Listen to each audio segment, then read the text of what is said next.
পুরুষের ভাগ্যে কি আর এমন মেয়ে জোটে? সব মেয়েরই কপালে কি প্রেমের গোলাপ ফোটে? একটু দেখা হয়, একটু পরিচয়, তারপরেই তো কোনো কিছু ভাল লাগে না মোটে।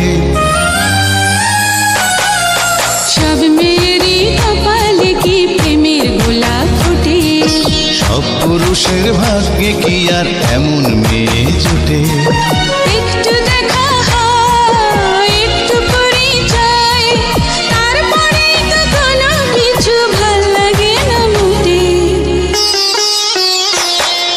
সব পুরুষের ভাগ্যে কি আর এমন মেয়ে জোটে? সব মেয়েরই কপালে